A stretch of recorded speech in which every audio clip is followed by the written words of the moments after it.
Oh, shit. It's already Wednesday again, you motherfathers. Are you the guy that's excited about college basketball tomorrow? Because let me go ahead and tell you, there's going to be a lot of big guys feeding the post. You got to get the ball in the paint to win in the tournament. Let me just go ahead and tell you, you motherfather, the only paint you should be concerned with tomorrow is the Valspar, because PGA DFS is better than college basketball. There, I said it. I don't give a shit if it offends you or not. These are facts. You need to deal with it, new guy. Okay, look, you can watch college basketball on the side, but don't you blow off golf. Don't you do it, and if you are, you get the hell out of here, you slimy bastard. What's up, new guy? I'm the Degenerate75. I am a PGA DFS content creator who's been doing PGA DFS for a long time at a pretty successful level, and I'm here to help you not suck so bad at it by telling you all the ways that you're kind of kicking yourself in the dick. Maybe you'll like my show. Maybe you'll like the cut of my jib. If you do, I encourage you to hang around for the next hour and watch, because this is the live stream we do every Wednesday, 7 p.m. Lord's time zone, as always. But don't forget, the real advantage in PGA DFS is this little thing called Showdown, where people are morons and we take advantage of them. It's right here.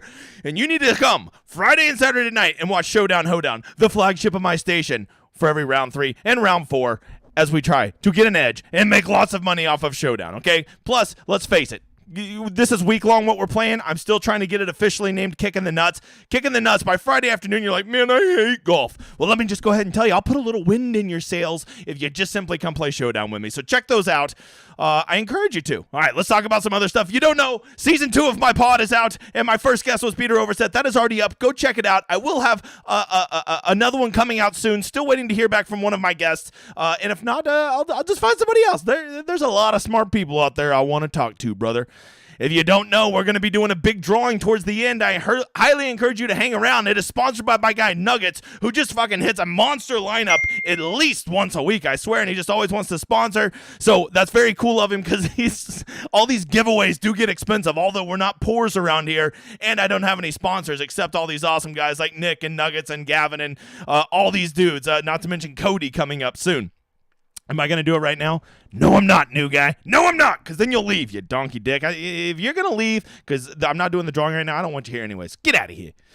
Oh, wait, that's not supposed to be there. That's not supposed to be there. Oh, no, that is supposed to be there. I don't even know my own shtick. If you don't know, the big guy has a bit of a problem saying the fuck word, okay? And I'm trying to get better at it. So every time I do it, I put $1 in the till. Last week, at the end of this, I will draw, and one of you will play me one-on-one, and we will play for all that money in the fuck counter, okay?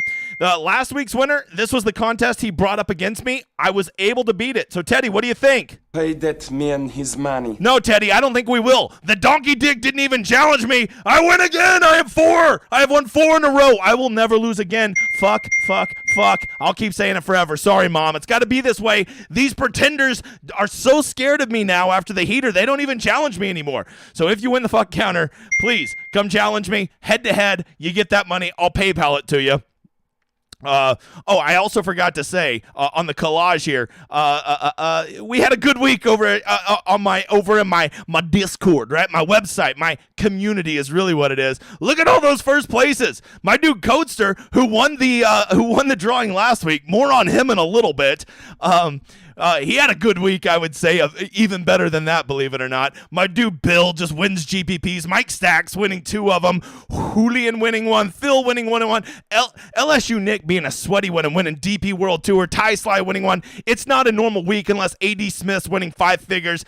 My dude B. Phillips winning, almost taking down a GPP. Same thing with Titan and JT Cap. Lots of seconds. My dude Ricardo winning a ridiculous $12,500. That is some real money, you motherfathers. Phil again. DePeach was on there, Roxor, Dr. Lucky, Millsap, Gavin, I don't know. My big ass is in the way. All kinds of awesome people. This is just from last week of the players, a.k.a. Kicking the Nuts, a.k.a. we actually won. It's a miracle of God, okay?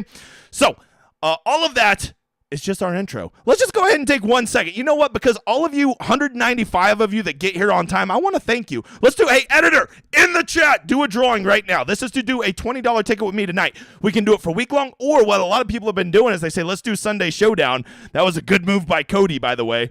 Our winner is Jason Jones. There it is, Jason. Send me a DM, either on the website or on Twitter, and we will make our lineup tonight unless you want to do Showdown, all right? There, that's one winner. I want to start rewarding people who are here the whole damn time. I might even do one at the end because I know everybody leaves after the drawing. I'm smarter than you. I'll figure out how to get you to stay. All right, we always begin, new guy, with a very simple question, yet a refined and important one. Are you ready? Have you made your lineups yet? You have. You have. I can see it. You're sheepish and you won't make eye contact. You've made your lineups. What a donkey dick. New guy, you can't make lineups until this show is over, right? You got to wait until 8 p.m. Lord's time zone. That's what time we'll be out here because I got a hot date with dinner. And so when you do that, like, you don't even have all the relevant information. So now you're stuck to your picks and, like, you love your lineups and I don't want to change them. Well, you shouldn't have made it yet, donkey. So I forgive you. You're a new guy. Just be better, okay? First of all, let's talk about a little contest selection this week. First of all, kudos to DraftKings, right? For being an off week, following the major, I figured that they were going to, like, make these tournaments too small, but as you can see, none of them have really filled yet, and that's a really good sign. At 7 o'clock, these contests should not be filled. Did you hear that, DraftKings? At 7 o'clock, Lord's time zone, these contests should not be full. They should be about where they're at, about 70% full. By midnight, they'll be 90% full, and by the time it locks, it'll be completely full. You're going to make your money, DK. Don't you worry. You can still have it your way. Contests this week are really great. I mean, really great. Weirdly enough, I say that. There's a couple of them they just took a dump on, which sucks because some of my favorite ones they really killed this week. So let's talk about the contest that you should be playing in, new guy, because if you don't know, this is the first place you're blowing your money. I don't hate the big $20 this week, right? Yes, it's 25% to first. There's $1 million prize pool, 25% to first. I don't love that, right? Second place is only 40% of first. Don't love that. And 10th place is only 1/50th. That's not great. But for it being the main flagship contest of the week, that is one of the better prize structures you see, right? At least it's not the stupid millionaire maker last week, or at least it's not one of those ones where a third goes to first. Is there a better place to get your money in than this? Yes. If you're playing $100 this week, the last thing you should do is go toss 5 in this, okay? You just shouldn't. You'd be way better getting in some single entries or getting in a $100 single entry or a bunch of smaller single entries or even like a $3.20 max. Those are such better contests to get your money into, and you won't have to be depositing every week, right? No one's playing in the 3180. I'll tell you, the 555, love the 555 this week. The 555 is popping.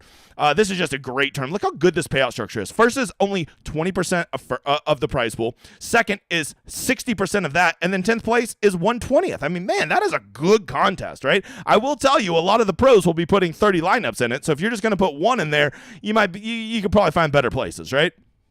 The big $5, love this payout structure, nice and flat, tremendous contest. If I'm going to play in a lottery contest this week, it would be in this $5, not in the big $20. Only problem is, beating 83,000 people, a wise philosopher, I believe it was Aristotle, it could have been Socrates, said that's hard. I will never forget that. I read that. It was Aristotle, the Republic. I remember it, yes. Good read, by the way. From there, this one's the nuts. I've already max entered it. If you're a guy that plays $1,000 a week, go get in this 254 max. It is a great payout structure. I didn't even have any special lineups in it last week, and I basically broke even just because it had a good payout structure. Hashtag great contest. Good job, DraftKings. I'm proud of you. The $20 3 max, you know how I feel about 20 maxes. I love them. They have great payout structures, only 10% to first. I'd like to see second a little higher, but overall, a very good contest. Very happy with that one.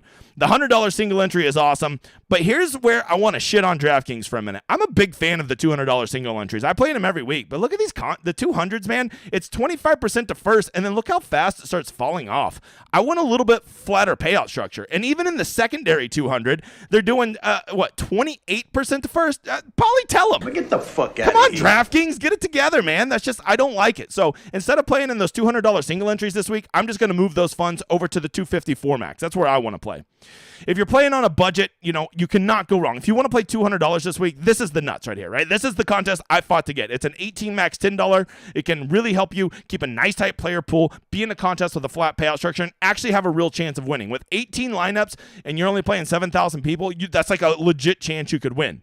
The 3 maxes for the $150, the $33 single entry, the $12, they're so good. Yes, I know you want to see, like, I need $100,000 up top. You're not going to win it, so fucking quit worrying about it, Bob.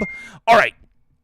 Other ones you should look at, the $1.20 max is great, the $5 single entry is great, the $33 single entry is great, but as always, these Fantasy Golf World Championship tickets are so delicious. I chase them too. Yes, I want to play in the Fantasy Golf World Championship again. Yes, I want those tickets, but just know, new guy, you are going to burn through a lot of money chasing those tickets, and if you are fortunate enough to find a shamrock shoved way up your ass and you win one, you still are going to have that money in escrow all the way until August, and then you still have to actually place to get in it. So I'm just letting you know, those satellites, as cool as an experience as it is, if you're a guy that plays on a budget, the last damn thing you should be doing is worrying about satellites, especially satellites that don't have an overlay. That'd be my advice to you, brother. There you go. That's contest selection. Of course, the best contest you should play in is mine. Right in the description of this video, go hop in. No strings attached, no email, none of that shit. And you just get to play in my contest. Winner gets to make a ticket with me and gets a free week on the website. And second place just gets a free week on the website. So hop in. It's fun. There's no strings attached. It's just building a community because if you don't know, that's what the big guy's about. We're trying to have a little bit of fun with PGA DFS. Our winner last week, RV Dart. There you go. RV Dart. Me and you, we're making a lineup this week. You mother father. So congratulations to you. Let's get to the next question for the new guy. Hey, new guy. I would say this week that maybe the most important thing that we will talk about is this. What is it, new guy? Nope, that's not it. The new guys this year are undefeated at sucking ass. Here we go. It is weather, you donkey. And I don't want to brag, but I am filthy rich, and I can afford the $18 a year to Windy.com. And as you can see, it's been messing with me all day. The real answer is here, new guy, is the newest, hottest projections. The one that come from the projections that I trust the most come out at 8 p.m. Central. That's Lord's time zone. And so that's going to be right when this show ends. So I'm going to have to go do a whole nother video after this for my website to give them the most up-to-date news. This is still the 4 o'clock projections. And as you can see, we've got some complicated news here, right? I don't know how to read this exactly. First of all, if you don't know, they're playing over by the Tampa Bay there in Florida. And as you can see, weather really matters. Like, if you can nail a weather edge, like last week, if you played the Contrarian weather edge, you picked up 2 strokes, and it really helped you get you on some really good plays, right? This young startup kid, Scotty Scheffner, whatever, he was on the good wave, and he did pretty well. So I'm just saying, like, there can be an edge there. And as you look at it, I will just tell you what I'm seeing and what I'm leaning to, but just know that, like, it's weather and it can change. All right? I will have a more definitive answer for the video that I do here in an hour. All right, here's what I see. I see that it is going to be windy Thursday morning, right? You can see almost all of the projections agree that Thursday morning is going to be windy, okay? If you don't know, if you're a showdown guy or whatever, you surely know this, that the trade-off typically is this. Mornings tend to have better scoring conditions because the course is softer. It hasn't been in the sun all day, so it hasn't baked out. The greens aren't as chewed up, and winds tend to be lighter in the morning, right? That's like a holy trinity of better scoring. But as you can see, most of the wind, all 6 projections agree that the vast majority of the wind Thursday is going to come in the morning. But I do want to give you this. Last week at the Players, and I think the Players is a very comparable course to this in the way that the wind blows because they're both Florida-ish, coastal-ish courses, right?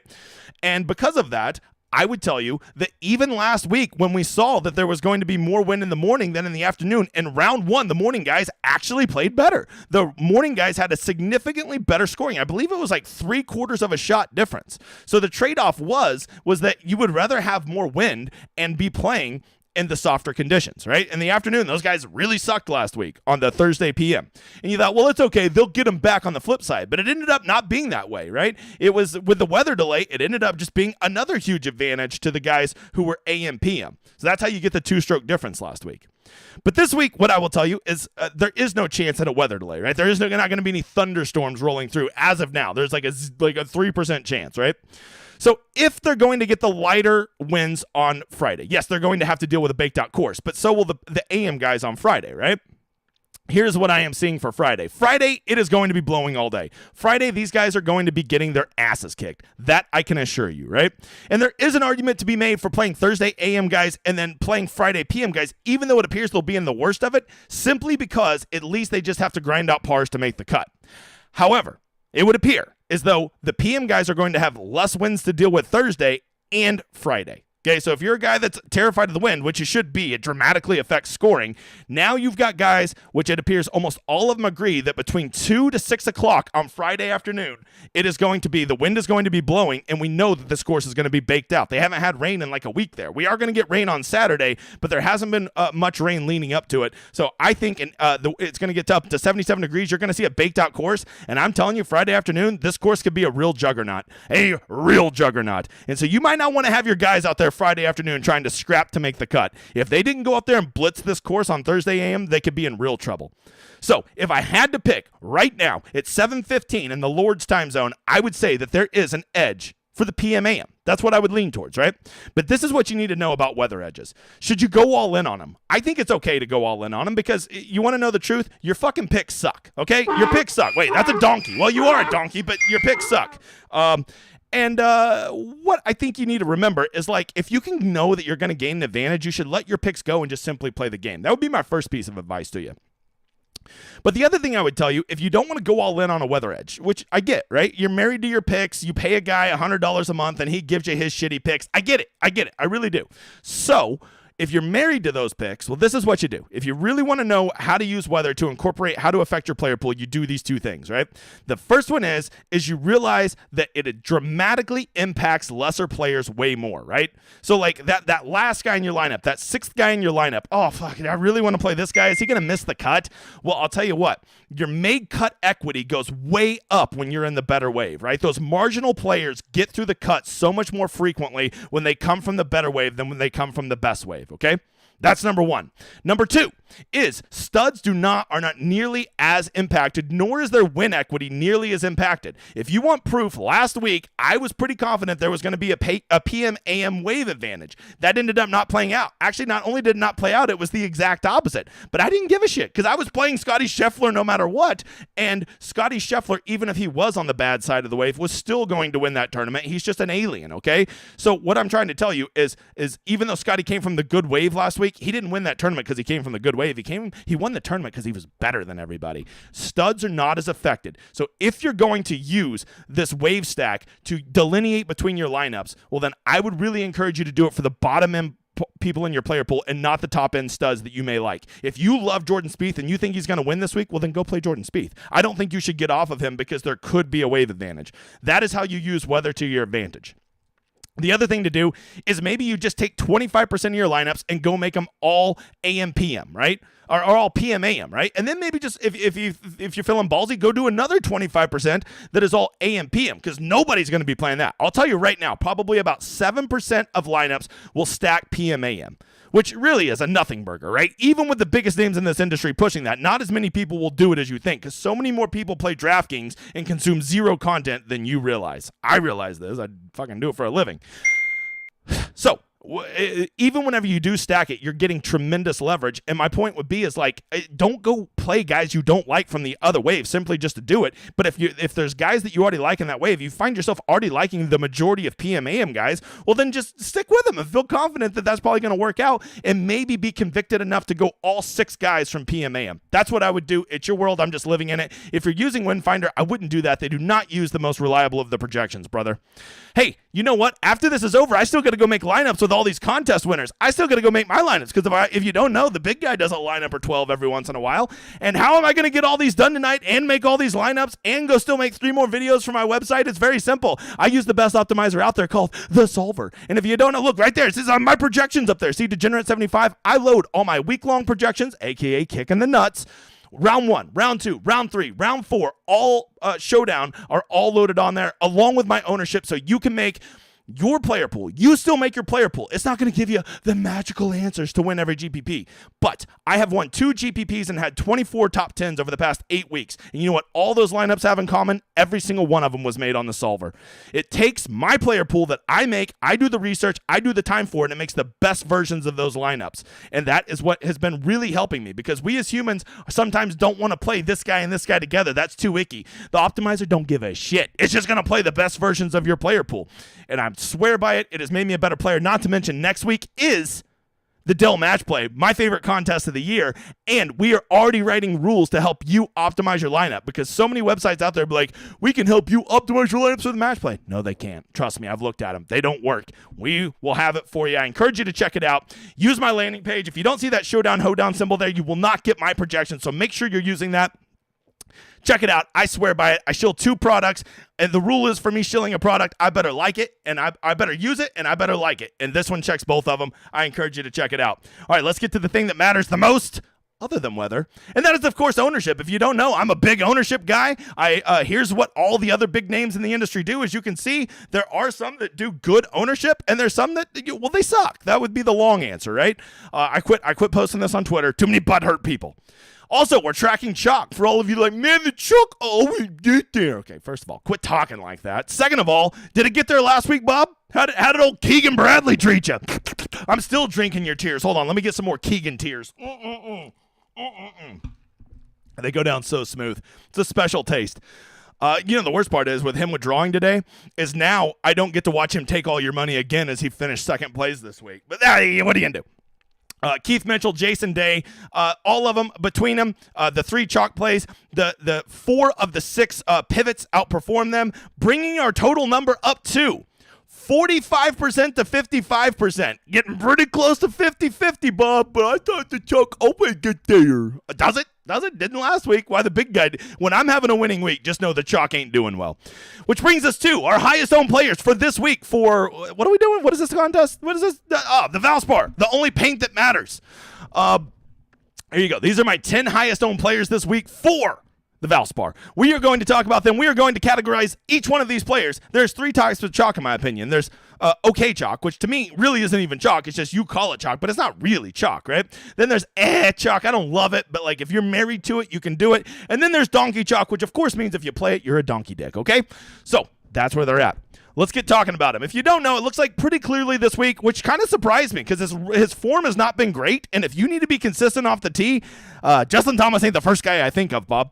But I will tell you this, Justin Thomas does seem to clearly be the most talented player in this field. I think people realize that the pricing is pretty soft this week, and you can get to him very easily. So I think people are going to play him. I am in a good mood. And I probably should make him donkey chalk, but he's just not quite out of line compared to the other guys. So I'm going to give him, chalk, okay? I don't love it, but if you want to play him, you just commit to playing him in over 50% of your lineups. Because if you don't know, new guy, the rule around here is you got to have 2x leverage on all your players, okay? Jordan Spieth right there at 21%. Once again, kind of surprised he's that high as well. Don't love it, but it's still not like disgusting, donkey chalk. So we're going to give him, right?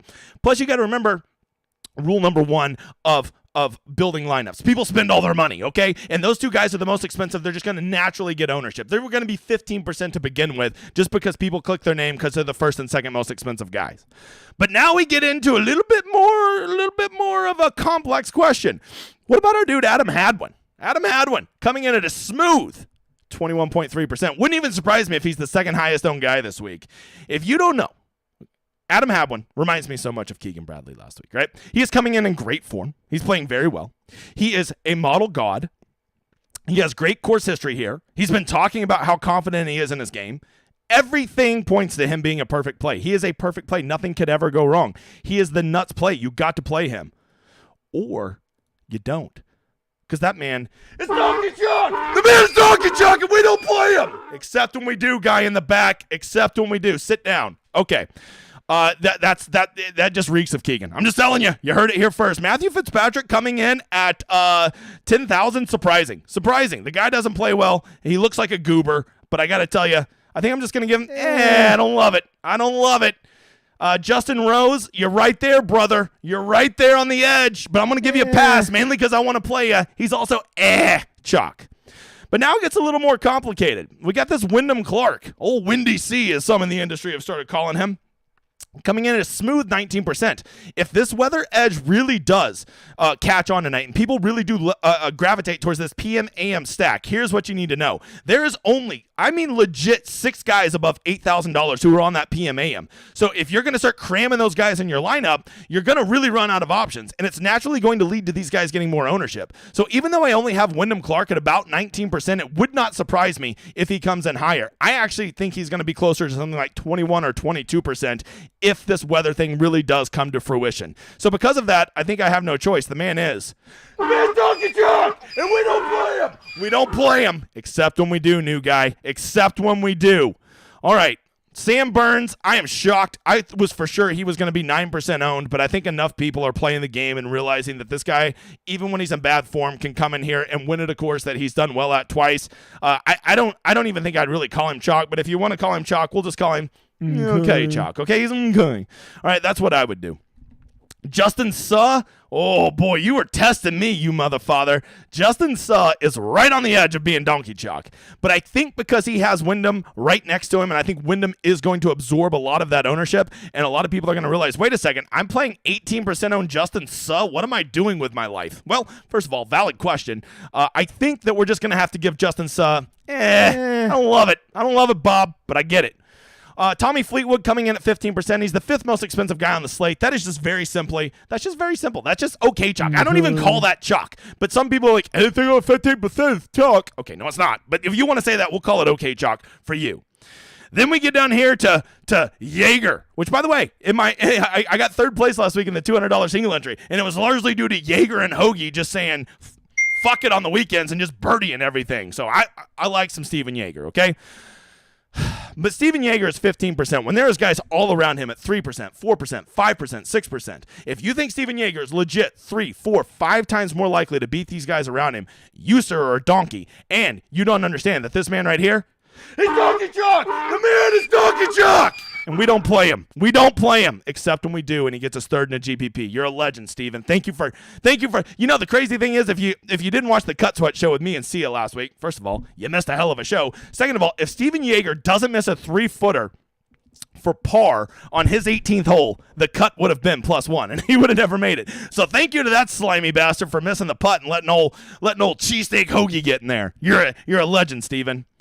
All right, Jonathan Vegas at 13%. Man, I got to tell you, he's pushing me. He's right there next to Steven Jaeger. I probably should call him Donkey Chalk, but the voice is getting weak, so I'm going to wean her out. I'm just going to call him Chalk. I don't love it, but he is getting too high for Jonathan Vegas, okay?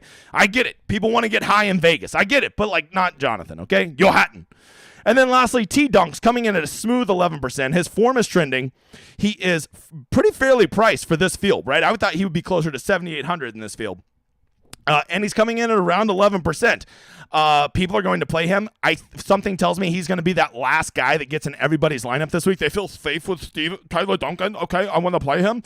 So because of that, I think he gets up to 12%. And when you're 12% in the low sevens, there's only one thing to say, sir. You're Donkey Chalk! The man is Donkey Chalk! We don't play him. We don't play him except when we do. I got to get some more Perrier. All right, that is ownership. Let's move over to my model. If you don't know, I'm a big model guy. Life is about the model. I make the model because it has all the truths to the universe, bro. I really care. Look, if I've done my research, right? I'm a sweaty tryhard who does research. If you're not playing from the fairways here, you're fooked. No, I'm not putting that on the F counter. So good drives is very important to me this week. Around the green with long rough. Surely you've heard by now, if you listen to any content, that they bumped the rough up to almost 4 inches this week, and they shrunk the intermediates around the green. So there's going to be some guys playing from the rough frequently. Really value that this week. So many long approaches on this course, whether it's the par 5s, the long par 3s, or the long par 4s. I really value proximity over 200. Those medium range par 4s seem to be where a lot of the scoring has got done in past years. Of course, I want ball strikers, guys who've been ball striking it recently, who plays well on those long par 5s, because there are 4 of them, and we need those guys to get us some birds on those par 5s, because this course doesn't give up a lot of birds. We looked at POA Trivials, which, I guess is dormant Bermuda. I don't know. I don't jack off the grass, okay? Some different distances. Of course, we looked at fast greens. We looked at long, difficult courses, course history at Innisbrook, and just long, rough courses, right? Because it's not just about around the greens. They also, if you miss the fairway, can you hit your 7-iron out of the long rough? So I want to know this. And as you can see, number 1 in my model, Keegan Bradley. I will tell you this. I wouldn't play Keegan Bradley, okay? I'm just going to tell you, I wouldn't play him. If you don't know, new guy, Keegan Bradley withdrew this morning. Keegan Bradley's out. The other big withdrawal is Aaron Rye. Those are the 2 guys you need to make sure are not in your lineups. This is why you don't make your lineups until you watch this show, new guy. All right, as you can see, the good players tend to be very good in the model, other than Sam Burns. Sam Burns kind of sucks, okay? But Matthew Fitzpatrick, Jordan Spieth, Justin Thomas all look really good in my model, right? Tommy Fleetwood.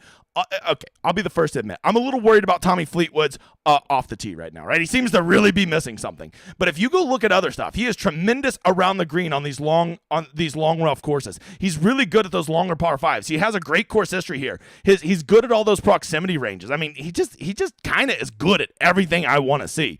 And the crazy thing is, it doesn't seem like anybody wants to play him, where I thought he was going to be chalk this week. So if you're a true model guy and you think that the things I looked at are relevant, I don't see how you don't love Tommy Fleetwood this week, who's really number 2 in the model now that old Keegan Bradley's out, right? The model loves Justin Rose, surprising there, but Justin Rose has been really good with his driver recently, and that is what has me looking at him the hardest. It seemed like when Justin Rose was really going down there for a while, his driver was just so erratic, and now that he's back, I'm pretty warm to him. Denny McCarthy, look, this is a course where I think I'm actually okay playing team no putt. I'll be the first to tell you, Denny McCarthy will make no less than 4 20-foot par putts, right? And he might do well here. But this course, even though it's not that long on the scorecard, I'm telling you it plays long, and I just don't like Denny at long courses, although he does seem to perform well here. I just feel like there's other places to get my money in, Bob. Adam Hadwin looks incredible in the model. Part of the reason he's so popular. Course history is great. Let's see. Wyndham Clark looks really, really good in the model. Seems to be trending in the right direction. His driver can be fire. He's still a little erratic every once in a while. Gary Woodland, the model loves him, but here's what I tell you about Gary, man. His good drives have been insane recently, and if he's going to be playing from the fairway with his approach game, I mean, I get that he's just a horrific putter on these greens and on fast greens, but Jesus, I mean, Gary, he might be back. Old Gare Bear might be back, okay? And if we're just playing long-term talent, Gary Woodland is still a top 5 player in this field, just straight talent, okay? I will tell you this. I'm probably not going to play him because I've been hurt too much by him. He's hurt me. All right, once again, Aaron Rai has withdrawn, which sucks because he was a guy that I really wanted to play this week. But what are you going to do? What are you going to do, Bob? Bing Hon An. A lot of people seem to be concerned about him having an injury. From what I understand is when he withdrew a couple weeks ago, it was because his son was being born. It was not a wrist injury. I wouldn't worry too much about that. If you like Benny An, you play him. He actually does seem like a really good pivot in this range. Furthermore, Victor Perez is a guy from the DP World Tour who has been playing very, very well over there. I will warn you, the last time we did this, it was Norn. He came over and he sucked balls and we all lost. However, Victor Perez is in good form and you are going to get him an ownership discount because people don't even know that there's a continent called Europe. Where the hell's that at? Okay, that's what they say. Steven Yeager, going to be mega chalk, looks good in the model, makes a lot of sense. The man's donkey chalk, but if you love him, you play him. Nick Taylor? Nick Taylor's just a guy I always think of at hard courses. I don't know why, but that motherfather just plays a hard course well. And I think the winning score this week is going to be somewhere around -9 to -11. And on a course like that, I feel like Nick Taylor is going to get -8 and finish 3rd place. So I think you got to be open to Nick Taylor here. I just always notice this Robbie Shelton guy every week, right? Robbie Shelton just is like, is he like a real golfer? Like, is he good? And like he looks pretty solid in the model. If he just puts the ball in the fairway off of the tee, I think the rest of his game is really well suited here. I know that's a big if, but it is there. Will Gordon, a guy I worry about is around the green, but everything else kind of checks out.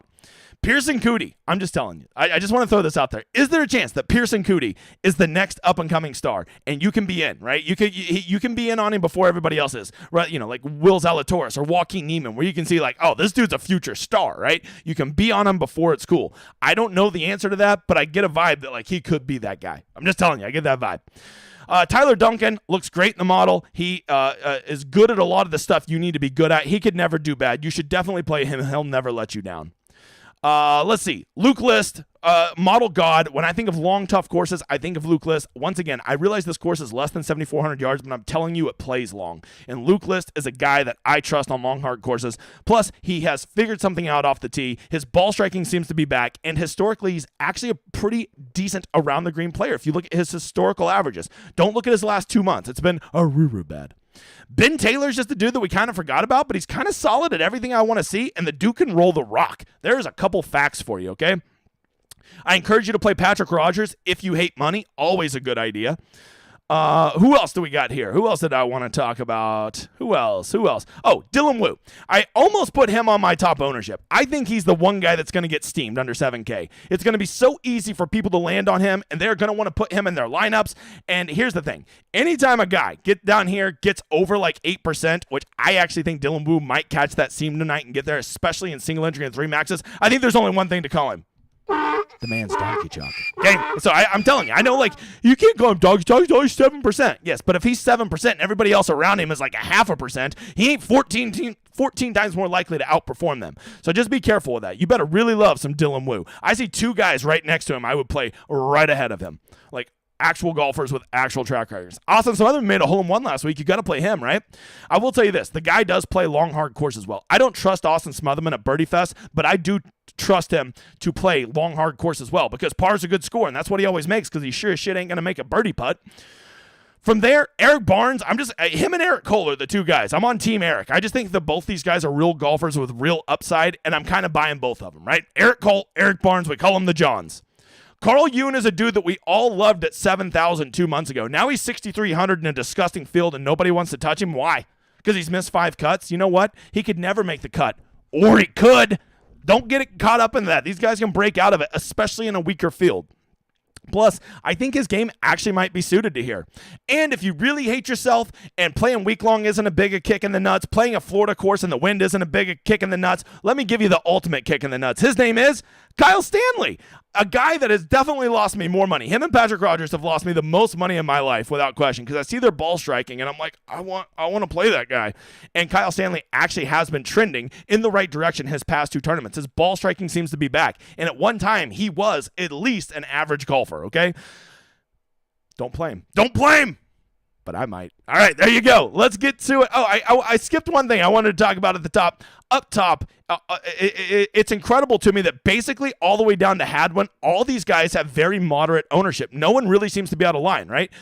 Burns wasn't as low as I thought. Fleetwood is lower than I thought, but still not super low. You saw him at 15%. Rose is pretty high. Wait, was Rose on my thing? Okay. Keegan being out really, I think, is going to bump Rose. I think it's going to bump McCarthy, and I really think it's going to bump Hadwin, right? I think those are going to be the 3 biggest benefactors from him being out. But up here, what I would tell you is none of these guys are really out of line. I would say Hadwin's a little high. Thomas is a little high for where they should be in comparison to everybody else. But why I'm telling you this is if you love these guys up here, get married to 1 or 2 of them and stick with them. Roll with them, okay? Get leverage on them and don't just sprinkle all these guys because they're all so lowly owned. Pick 2 or 3 of these guys, depending on how big of a player pool you're doing, and marry your ass to them and be convicted. And if they do well, you will have tremendous leverage because some of these guys are going off at under 20%, which is actually pretty low, and with pricing this soft and so few studs up top. Just something to remember. Which leads us to, who is the one guy we are definitely not playing this week? Well, I think this one's simple. I already kind of spoiled it on the ownership, but if you don't know this, anytime there's a guy that checks every single box, he's playing great, he has great course history, he's feeling good, he has a Canadian beard, everything you need, okay?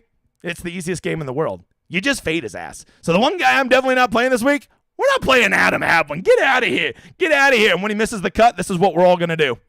Yes, thank you. Thank you, people in the back. We appreciate you.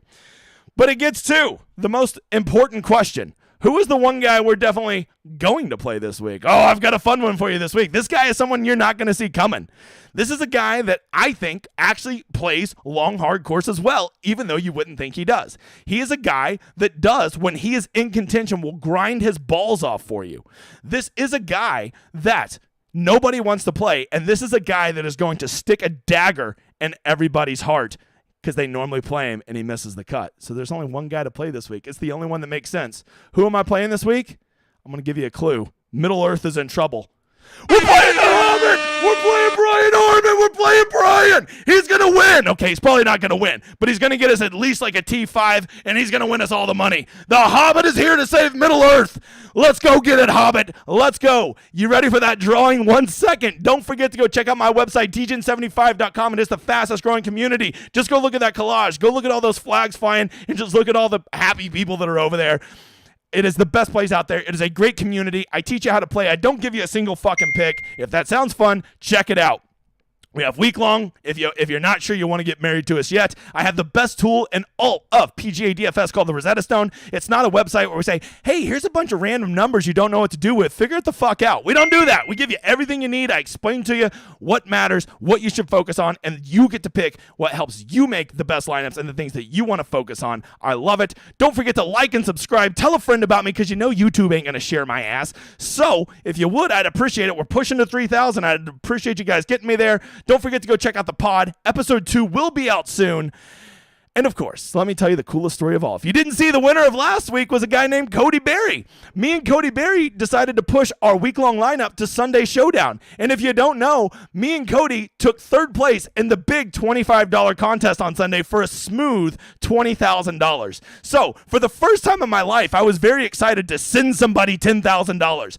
Me and Cody split that $20,000 50-50, but Cody was such a legend that I always tell people that I split a lineup with, hey, go throw it in a secondary contest so you can track it and, stay updated with how it's doing. And this motherfucker went and put it in the $10 18 max, which we also shipped, and Cody was cool enough to split that. So I guess I have actually won my baby now, or at least halfway won it, right?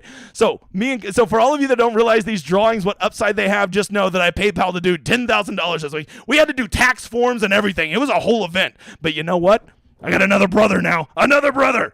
All right, let's get to it. Our first drawing winner tonight, this is to make a lineup with me, is going to be the editor's going to do it over here in the chat, and he's actually going to do two because the second name is going to be who plays me in the fuck counter. So let's get to it, editor. Give me the winners. The winner for making a lineup with me this week is Cody. No way it's Cody Berry. No, he is disqualified. Cody Berry does not get it.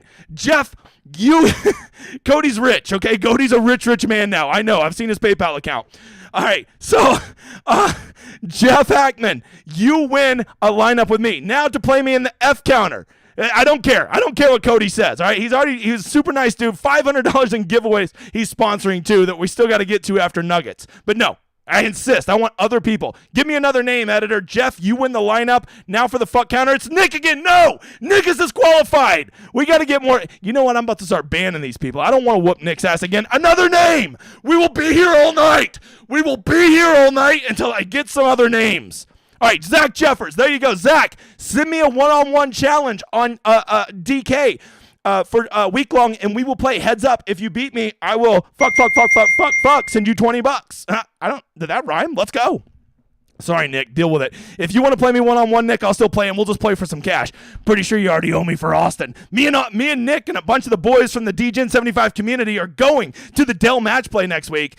If you're gonna be there, come meet up with us, man. We'll have a good time. We're gonna drink some beer. We're gonna talk some shit, and we're gonna sweat some lineups. It's gonna be a good time. The first DGen 75 retreat of many to come, I assume, because I got a lot of motherfather brothers that live all across this country, and I want to meet a bunch of them. So if you're gonna be there, reach out to us. All right, I think that's it. Let's get to some questions. Let me bring up my thing here. Let me get over to my questions real quick. For all of you that stuck around past that, I'm going to do one more drawing at the end, okay? Because I hate when people leave after I do the drawing. Slimy bastards. So hang around through Q&A. I'll do another one at the end. Editor, don't let me forget to do another one. Let's see here. What do we got? Billy, another man that I'm going to Austin with, the guy that helped me put the whole thing together. When does DGen 75 show start? Pat Mayo, or DGen 85 show start? Pat Mayo says he's a must listen. Hey, DGen 85 is just 10% better than me. I would check him out. Hey, Pat didn't have to give me a shout out on his show. I appreciate it. It's okay. When you put a random number at the end of your name, sometimes people get it wrong. Pat's a legend. In my opinion, he's the GOAT. I will never say a bad thing about him. I mean, maybe if he slandered my mother or something, I would stand up for it. But other than that, I'm not going to say anything bad about Pat. Oh, man, you again? Can you give us your thoughts on Patrick Rogers, please? I hate him, so you should probably go all in on him. No, I mean, honestly, Patrick Rogers, here's the thing. Patrick Rogers bombs it off the tee. Patrick Rogers can putt. I want guys who are in the fairway off the tee, which is not Patrick Rogers, and I want guys that really can't putt. I'd rather see other parts of their game good, okay? I mean, if they putt well, that's not that big of a deal. But there's other things that I prioritize this week. So he's not what I'm looking for, Nick. Oh, and there's that middle ground where he's a fucking loser. There's that too. Okay. What's up with this Florida weather? Bill, this is the most fun time of golf for the year because we get some real carnage, right? If I have to watch one more birdie fest out in California, I'm going to kick myself in the nuts. I don't even need week long to do it. Doesn't seem like anyone can be a weather person. It does seem like that, Nick, which is good because that means there's a lot of people out there peddling some stupid shit. Yo, ready for some nasty lineups this week? Me and Tiger Fan, we placed in our lineup too. Did you like and sub yet? Jeff is a man that gets it. Go like and sub. How many like? We're only at 106 likes, Jeff. Jesus. These people are not reading the chat. Should I fly out and meet you at the Dell? Justin, yes. I actually think we have one spot left if you want to join us. I legit think we have one room left if you want to come join. I'm not kidding. Shoot me a DM over on the Discord. We'll set it up. DJ on board this week with Dylan Wu shaping up to be Donkey Chalk. Who's your sleeper pick, Battle Gerard? I will take my. Okay, so you want to. Who's your sleeper? All right, you're gonna. So Billy's taking Gerard. My sleeper is. I'm gonna take Jordan Spieth. Jordan Spieth will be my sleeper. We'll go 1v1 for beer at the Dell match play. I got a feeling about this Jordan Spieth kid. I'm telling you, he's a whippersnapper. All right, how low is too low when scraping the bottom of the barrel for the last guy in your lineup? Bill, I'm going to tell you this whenever I go over there. I'll talk more about this over on the final video I'm going to make, but I really don't think you want to be diving into the 6Ks a whole lot this week. I think that there's going to be carnage, and any 6 of 6 you can get through is going to be like worth $1 million in equity, okay? So I don't think you want to be dumpster diving. I think it's a lot better to go dumpster diving at tournaments that are, like a Birdie Fest, because scrubs can go off at Birdie Fest.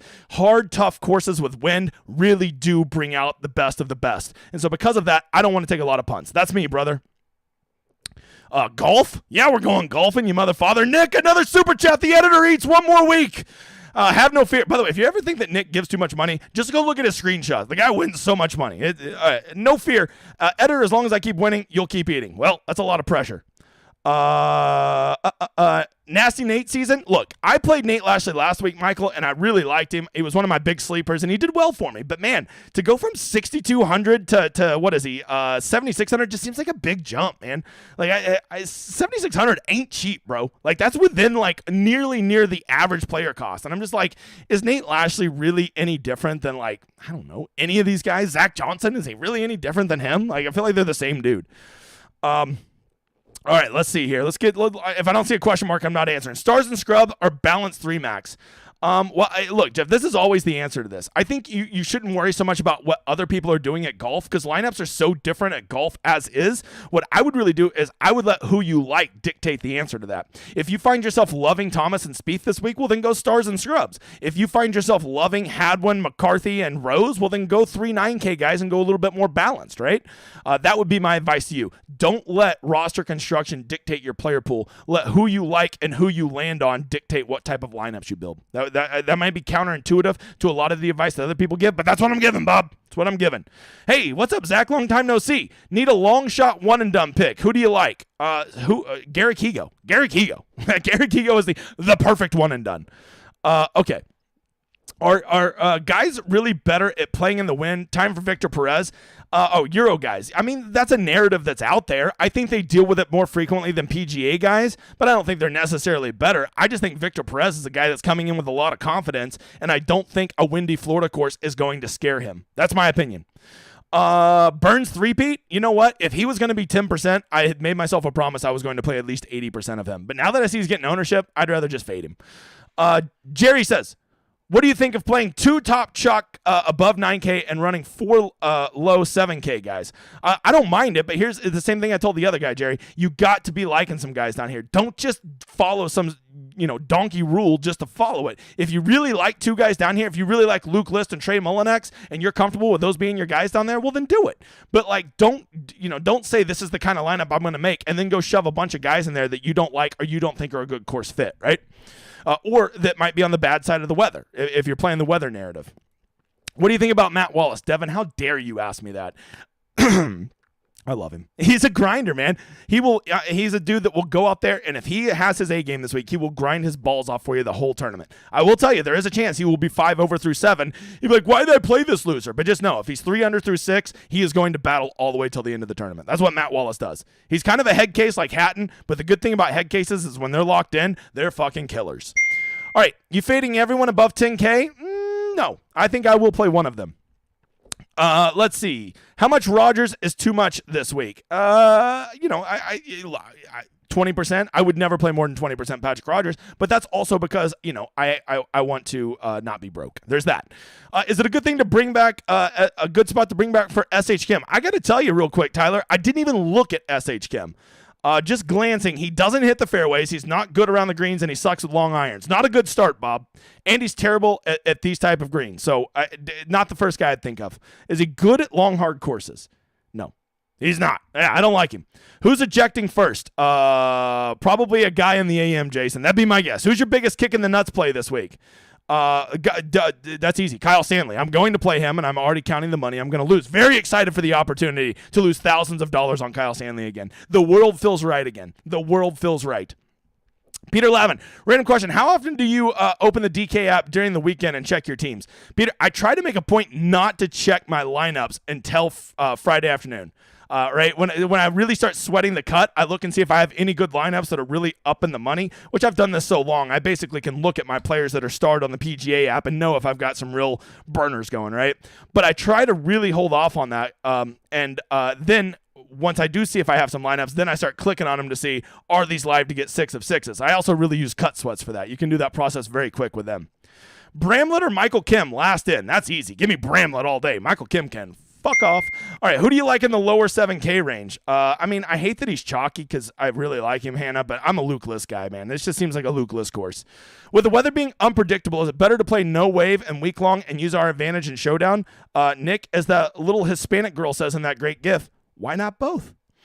Okay, what stats are you looking the most at on this course? You got to be in the fairway, you got to be good out of long rough, and you got to be good with long irons. Those are the 3 things I care the most about, Delbert. Hey, Nakota, what is up, brother? Long time no see. Christian Smith, thoughts on 1 to 2 guys this week at 100% of your lineups? Christian, I'm just going to tell you, who the hell do you want to play in 100% of your lineups? I would love to know that because I'm having a hard time getting to want to have any of these motherfathers, even 50% of my lineups. I love nobody this week. I don't even really like anybody this week. So to be married to 2 guys on this course with these players, I'm not into it, but if you love them, do it. You know, like if I was completely sold on somebody, you know, the weird thing is the guy I was most sold on this week was Keegan Bradley. If there was ever one guy I was going to go 100% on, it would have been Keegan. But now that he's out, there's like literally nobody I would even consider for that. So not for me, but that doesn't mean you can't do it. Are we eating the Sam Burns chalk? I wouldn't really call him chalk, Jeff. He's quite a bit lower than everybody else around him. Most of his ownership is just simple. It's just he's the third highest priced guy, so he's going to get a little bit of ownership. But I feel like if you want to play Sam Burns, I don't think I call that chalk, and I feel pretty good about playing him. Hey guys, the F counter classic. What's up, Doug? Glad you like it, brother. Is Lingmarth a bad idea? Storm, I got to tell you, I don't love chasing Lingmarth weeks. Although he has, like, in the last year shown that, like, he has a pulse again, and he is kind of decent in Florida, bro. So there could be something there. Not for me, but I get it. All right, let's see. You just picked the wrong one for the job. What do you think about Shelton? Darren, I'm telling you, man, there's something about this guy, and I just, every week I'm like, hey, what's up, boy? And I got a thing for him. I don't know why. And if no one is going to play him, I'm in. Brandon Wu this week, I feel like he's a little overpriced, bruh. I feel like he's a little overpriced, and he's, like, horrific around the greens. That's my 2 concerns. Thoughts on Victor? Warm. Okay? Matthew, Madonna, let's go. Vogue. What do you think of the stack to finish the front 9 on Friday? Super windy, finish the front 9, cut, easier 7, 8, and 9. I mean, that's a lot of advanced thinking. Here's what I'm thinking. I just don't want guys out there in this shit right here. That's what I don't want. 4, 5, 6 o'clock when they're finishing, we are looking at sustained 19-mile-an-hour winds with gusts up to 20 to 23. That ain't nothing, Bob. And the course will be a little crusty that day. So, don't love it. You got to remember, guys, the last 2 years, Sam Burns has boat raced this course. They went the winning score around here no more than -12, and Sam Burns has been blowing past that. They are going to make this course tougher this year. They're going to make these guys pay, and I think the winning score, as I told you, will be at most -11. I think it'd probably be closer to -9 if I had to bet. Since I was DFL in your contest last week, do I get to collab on my dime? I mean, that seems fair, Rashad. If you want to make a lineup on you, I'll do it with you, big guy. Let's see. Any pivot ranges this week? Yeah, that's a great question, brother. Great question. Kind of skipped over it. It seems like the big pivot range this week, Jordan. Great question, by the way. You're a fucking honor student. Would be this low 8K range. They're really getting forgotten about here, right? Let me rephrase that. Upper 7. So Victor, Ann, Lee, Poston, Taylor, Moore, Ben Griffin. This little range right here seems to be very forgotten about. So if that's a range you can find yourself landing with maybe your 3rd or 4th guy in a lineup, I think that's a great range to get into. There's just not going to be a lot of ownership there. That's what I'd say, brother. Great question. Why do I want to play the Hobbit this week? Same reason as me, Corey. He's a legend. Okay? And we got to save Middle-earth from Sauron. Let's see here. Is the Hobbit actually a decent under-owned play this week? Wow, you guys were shocked by that reveal, weren't you? If we go a 10K guy, who's the cheapest guy we play in a single entry? If we go 10K guy, who is the cheap play in a single entry? So like you need a cheap guy to pair with him? Well, in a single entry, give me somebody like give me a freaking Garrett Higo. Give me one of these low-owned guys. Give me freaking Akshay Bhatia. Give me Samuel Stevens. Give me a low-owned guy with big upside. That's what I want. Is this the week that Middle Earth is saved? It is, Ricardo. You guys are all over that shit. You guys were all over it. I've been trying to keep my 20 max pool small, but I've been struggled to building. Do you have a good breakdown cost-wise? So in the 20 max, Chris, here's what I usually tell people. I keep my player pool around 15 guys.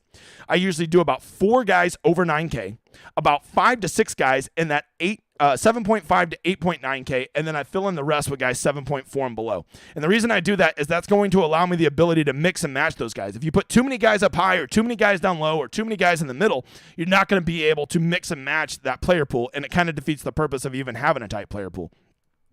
Riley or Harmon? I kind of like them both, but I guess I got to go with Harmon, seeing I picked him. Michael, how do you feel about Cole this week? I always like Cole. There's the answer. I'm a Cole. Eric, if their first name's Eric, I'm in. Okay. Even Bona. Okay. Big fan of Achilles. Wait, no, Achilles killed him. Big fan of Hector.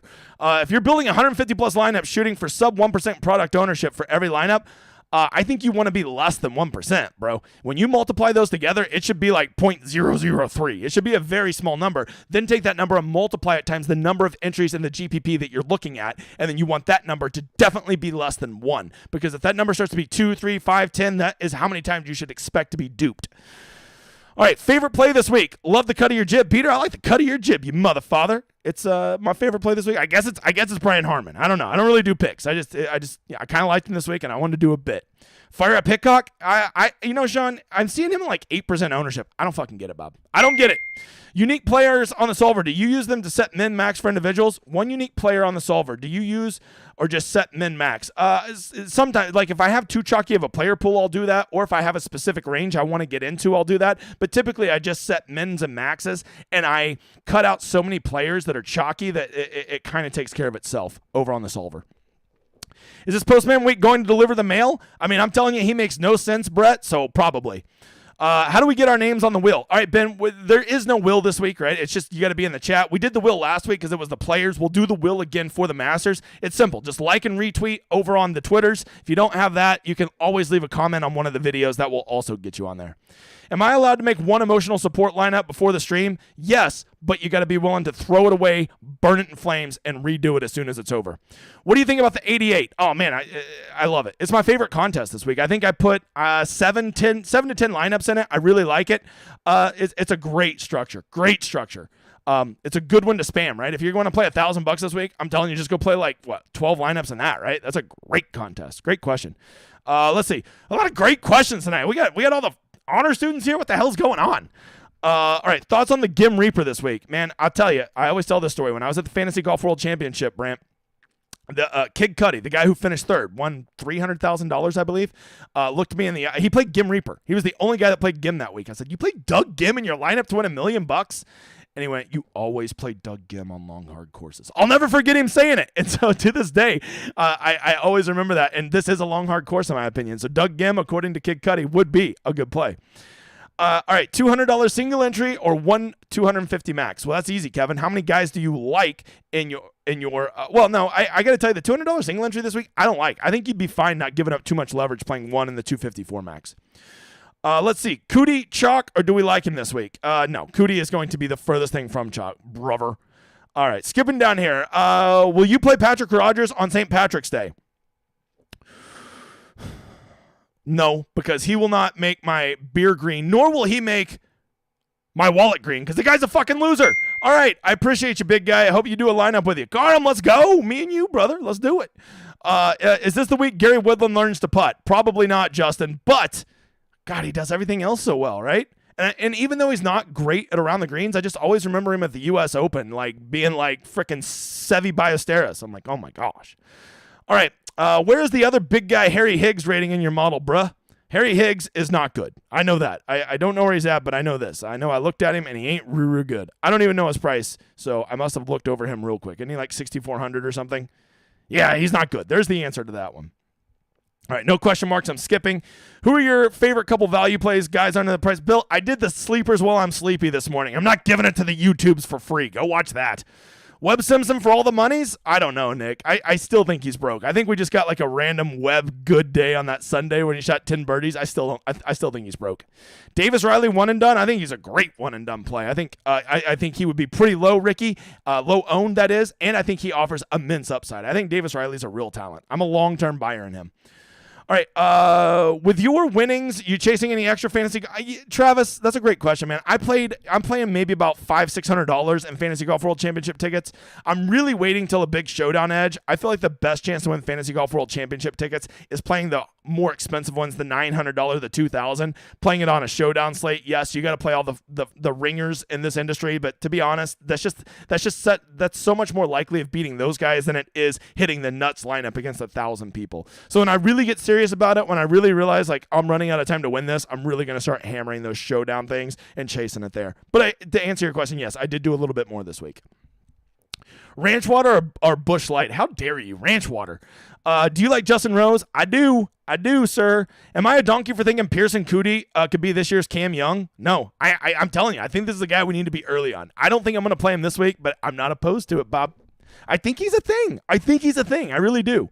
Can you touch 15% Victor Perez as well? I don't think he's going to be 15%, Devin. I don't know where you saw that, but that's not what he is on my numbers, brother, and I'm pretty good at ownership. Let's see. Who is the one guy you ain't playing? Oh, you know who that is. That's Adam Hadwin. I just faded that donkey chalk. It's a lifestyle, brothers. And if he goes out and smashes this week, here's what's going to happen. If he goes out and smashes this week, I'm going to lose money, and 99% of the people that played him are going to lose money. If he goes out this week and misses the cut, all those people that played him are going to lose money, and I'm going to win money. Do you see the difference there? Okay. Are you watching March Madness? I'll probably check it out. I'll probably have it on in the background, but, it's not a big priority to me. It doesn't help that OU sucks now. Who is the chalk you're willing to eat this week? Probably somebody from the good wave. If I end up going with the Weather Edge, Hannah, I will eat chalk from the wave that I'm preferring. Which of the lower guys do you think is a good pivot for this week? Let's see. Which of the 9K guys? So the 9K guys that would be a good pivot, I think the answer is Riley and Harmon are really the only two, and Fleetwood. I think those will be the three lower owned of the group. I can see Wyndham getting to 21, 23. I agree. Am I crazy for thinking about playing Aberg? No, I think you should be open to almost anybody this week. For real. Like, just embrace it. And I think Aberg's going to be very low owned. Fitz is a goober. Do you really add names to the will? That was just a filler complex. We didn't actually do that. We're just doing it from the chat over here. That was just to remind me to talk about it. If I don't have my tabs open, I forget to talk about shit.